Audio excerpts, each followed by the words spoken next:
Sí, adelante. Si ubicamos también de nueva cuenta el salario, pues ustedes pueden ir sumando estos 3 millones, casi 3 millones y medio, 5 millones que no recibe ingresos, hasta un salario mínimo, 5.817.000, más de un salario y hasta 2 salarios mínimos, 10 millones, más de 2 y hasta 3 salarios mínimos, 9 millones. Si suman estos, se darán cuenta la pauperización que existe dentro de la clase trabajadora. Si uno toma en cuenta justamente lo que nos señalaba el compañero Cáceres, para poder adquirir la canasta básica, según incluso los investigadores del CAM, de la Facultad de Economía, se requieren 4 salarios mínimos solamente para la canasta básica. Sí, adelante. Bueno, perdón. Entonces, si acaso estos, una minoría, 3.800.000, pues estarían, digamos, en condiciones de una vida digna por arriba, pues, de la adquisición de la canasta básica. Sí, adelante. Datos rápidos también de lo que ya más o menos era obvio en términos de el trabajo informal. Entonces aquí pueden ubicar las cifras de la seguridad social, ¿sí?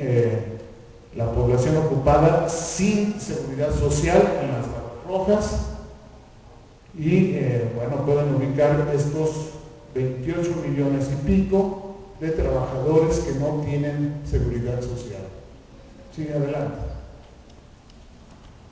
Pobreza, también se señalaba algunos datos, ¿sí? Mientras que de 2006 a 2010 el incremento de la canasta básica fue del 93.9%, en el mismo periodo el salario mínimo solamente subió el 17%. Adelante. Estos investigadores del Centro de Análisis Multidisciplinario de la UNAM, pues hacen unos cálculos basándose en el precio de la tortilla, más o menos en los siguientes términos. Si el salario mínimo se dedicara exclusivamente a la compra de tortilla, en 1982 se hubieran comprado 51 kilos de tortilla, en 2000 9.47 y en 2006 solamente 7.22 kilos de tortilla. Adelante. Pasemos a la dimensión política de la clase trabajadora. Lo anterior eran, digamos, datos básicos de la situación económica en términos de la clase trabajadora, y ahora pasemos a algunos datos de tipo político, podríamos decir, organizativo de la clase trabajadora. Esta barra de abajo, ¿sí? Es la que estaría hablando de la población trabajadora sindicalizada. En términos muy estimativos, porque no existen datos claros, confiables de ninguna dependencia gubernamental, se puede pensar que en la actualidad, 2010, al día de ayer, si se quiere, el 9% de la población trabajadora cuenta con sindicato. Primer gran problema, primera gran tarea de los que sí estamos organizados, de los que sí tenemos sindicato. ¿Qué pasa con todo ese sector informal que no tiene sindicatos? ¿Qué pasa con todos aquellos trabajadores que están contratados por empresas subcontratistas bajo el fenómeno del outsourcing. ¿Los necesitamos o no? Para efectos de pensar en serio en un cambio de a de veras, en un cambio radical, o simplemente nos contentamos con los que ya estamos organizados. Solamente el 10%, menos del 10%. Primera gran tarea, y todo el mundo puede decir qué tareas se derivan de este tipo de datos, y los anteriores. Siguiente slide, por favor. Pero además, el sindicalismo mexicano, quitando a los primeros, al sindicalismo democrático, dentro del cual obviamente se encuentran el Frente Sindical Mexicano, mi propio sindicato, que además forma parte del Frente Sindical Mexicano, mi sindicato, el CITUAM, la Universidad Autónoma Metropolitana, la UNT también, y otros sindicatos que no pertenecen a ninguno de estos polos, pero el sindicalismo mexicano en general está plagado de este tipo de sindicalismo corporativo, oficialista, cuando era el PRI, aunque ahora ya veremos con el PAN, el sindicalismo blanco que está resurgiendo, y el sindicalismo, fenómeno no tan, no tan nuevo, pero no tan viejo como los anteriores, ¿sí? El sindicalismo de protección que está creciendo e incluso exportándose. Países de Latinoamérica que no sabían que era eso del sindicalismo de protección, ahora ya lo empiezan a vivir. Y en algunas ocasiones, cuando el capital mexicano, porque también tenemos transnacionales, Telmex es una de ellas, ¿sí? Se ubica en o Cemex, por ejemplo, en Panamá, llevan capital, pero también llevan su modelo de sindicalismo de protección netamente mexicano, que es distinto al sindicalismo blanco y al sindicalismo corporativo. El corporativo, pues ya sabemos, el tradicional, el clásico, el Congreso de Trabajo, CTM, CROC, etcétera, etcétera.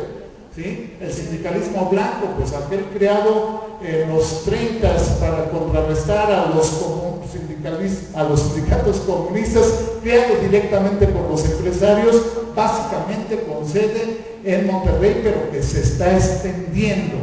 ¿Sí? Y el sindicalismo de protección, pues simplemente el negocio de abogados o gente que se asume como líderes, que son contratados por empresas extranjeras, no solamente extranjeras, en un primer momento sí, extranjeras, que hacen pactos con este tipo de gángsters, aún antes de poner la primera piedra en las instalaciones que van a entrar, y los trabajadores ni enterados están de la existencia de ese sindicato y mucho menos de los estatutos y del contrato. Bueno, este es otro gran reto que tenemos acá.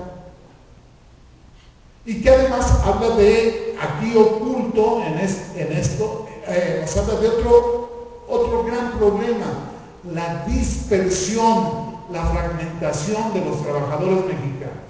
Los procesos unitarios en la vertiente democrática han sido muy lentos y a veces inexistentes.